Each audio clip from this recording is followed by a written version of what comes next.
देखो parametric form of tangent हम बताने वाले थे, है ना?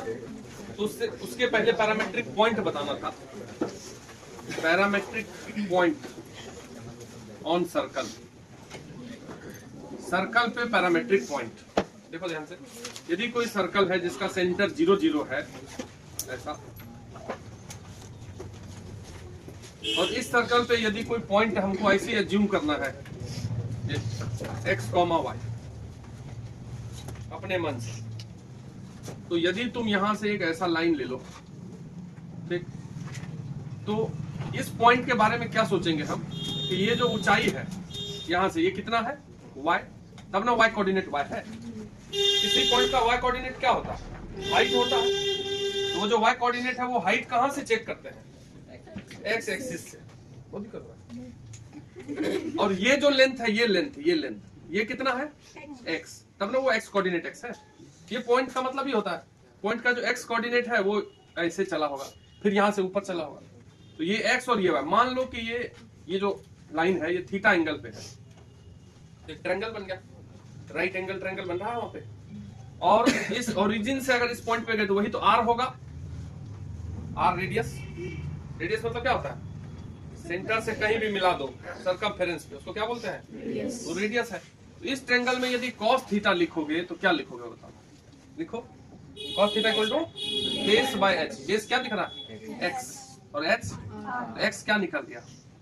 r cos theta. चलो बढ़िया। अब sin थीटा लिखो, base perpendicular y upon r, यहां से y इक्वल टू क्या निकल गया? तो जो x और y पॉइंट था उसको हम थीटा के टर्म में लिख लिए, नहीं लिख लिए? x क्या निकला है? r cos थीटा, और y क्या निकला है? r sin theta. तो यदि कोई सर्कल दिया हुआ है x square plus y square equal to r square, तो इस पे एक पैरामेट्रिक पॉइंट हम ऐसा ही लेते हैं, एनी पैरामेट्रिक पॉइंट, ठीक है? पैरामेट्रिक पॉइंट ऑन सर्कल, ये वाला सर्कल जो लिखा है x square plus y square equal to r square can be taken as. हम ऐसा हमेशा लेते रहते हैं अपने मन से। जैसे ही सर्कल का क्वेश्चन आएगा, कुछ पॉइंट लेना है, तो हम पॉइंट मानेंगे, रेडियस है ना आर में cos थीटा लगा दीजिए, ये x कोऑर्डिनेट, और r में sin थीटा लगा दीजिए, ये ऐसा ही मानेंगे। कभी भी कोई सर्कल सामने आ जाएगा कि x square plus y square equal to 25, ये सर्कल है, इस पे कोई पॉइंट मानना है पैरामेट्रिक फॉर्म में, क्या मानोगे? रेडियस क्या है इसका? 5, तो 5 cos थीटा कॉमा, ये एकदम इसी सर्कल पे लाई करेगा, कहीं कहीं लाई करेगा जहां करना। समझ रहे बात क्या बोल रहे हैं? तो जब भी सर्कल पे अपने मन से पॉइंट मानना होगा तो क्या मानेंगे? r cos थीटा, मतलब radius cos theta comma r sin theta, यही मानेंगे। या कोई पूछे कि ये cos थीटा ये sin थीटा किस पे होता है, किस कर्व का पॉइंट है? सर्कल का पॉइंट। थीटा बदलेगा, पॉइंट बदलेगा, रेडियस तो फिक्स है, ठीक है? ये लिख लीजिए पैरामेट्रिक पॉइंट ऑन सर्कल। देखो अगर x1 y1 पे टेंजेंट देखते थे तो इक्वेशन ऑफ टेंजेंट क्या देखते थे? x1 plus equal to r। अगर सर्कल ये है, इसी x1 y1 को यदि हम r cos थीटा और r sin थीटा रख दें, नहीं समझे? x1 y1 की जगह पे हम पैरामेट्रिक पॉइंट यदि रख दें तो वही टेंजेंट पैरामेट्रिक फॉर्म में बन जाएगा। x1 की जगह रख दीजिए r cos थीटा, और y1 की जगह पे रख दीजिए r sin theta equal to r square. एक r तो कट गया तीनों में है, तो बच गया x cos theta plus y sin theta is equal to r। तो ये हो गया parametric form of tangent.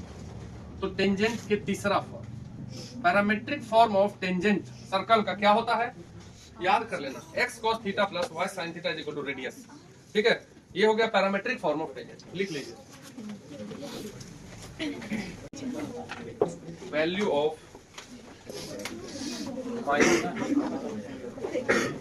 of k if y equal to x plus k। देखो क्वेश्चन लिखो, find value of k if y equal to x plus k is tangent to circle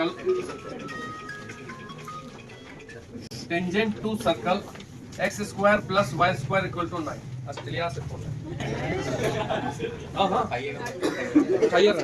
बना लिया ना इसको। इस लाइन में m की जगह क्या है?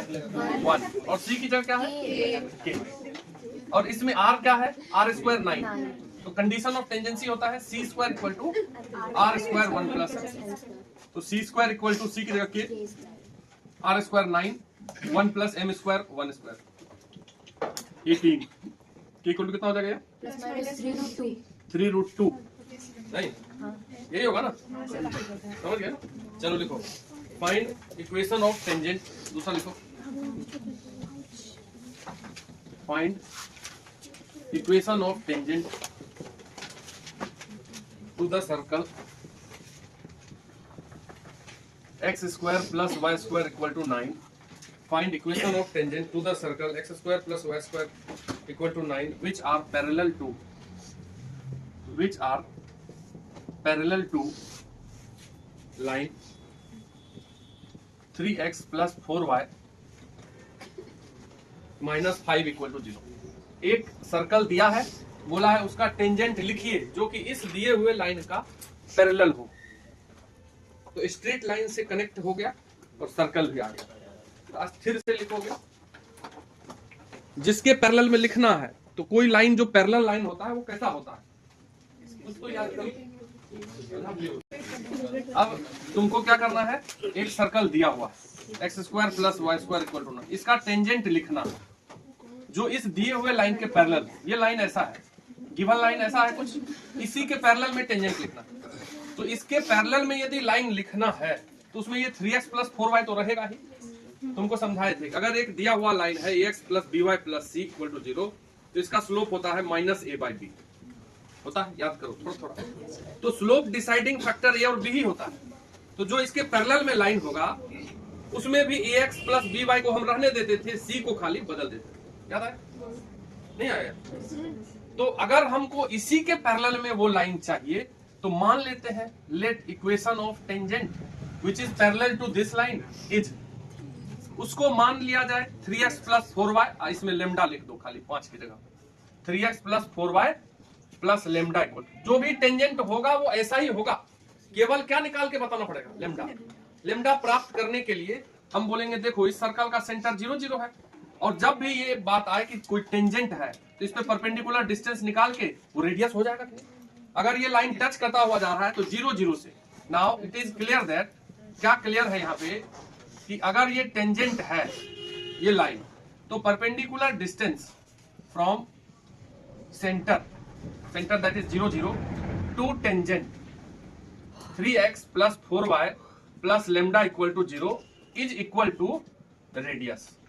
ये चीज हमेशा याद रखना है, कहीं कहीं लगते रहता है कि अगर कोई लाइन है वो टेंजेंट है तो सेंटर से 0 0 उसका डिस्टेंस निकालो, 0 0 इस पे रख दो डिस्टेंस निकालने के लिए, 0 0 लेमडा बचेगा कि नहीं, अपॉन रूट अंडर x का कोफिशिएंट 3 का स्क्वायर y का 4, यही है परपेंडिकुलर डिस्टेंस। और ये किसके बराबर, रेडियस, इसका रेडियस क्या है 3, तो इसको 3 के बराबर कर दिया, मॉड लेमडा अपॉन ये 5 हो जाएगा कि नहीं, 5 इंटू 3 कितना है, तो लेमडा इक्वल टू, इसी लेमडा को जाके किस में रख दोगे, ये जो इक्वेशन ऑफ टेंजेंट माने हो, put lambda equal two plus minus 15 in equation 1, तो इक्वेशन ऑफ टेंजेंट निकल गया 3x plus 4y plus minus 15। तो 2 को टेंजेंट हुआ, तो इस दिए हुए लाइन के पैरेलल में इधर भी होगा और इधर भी होगा।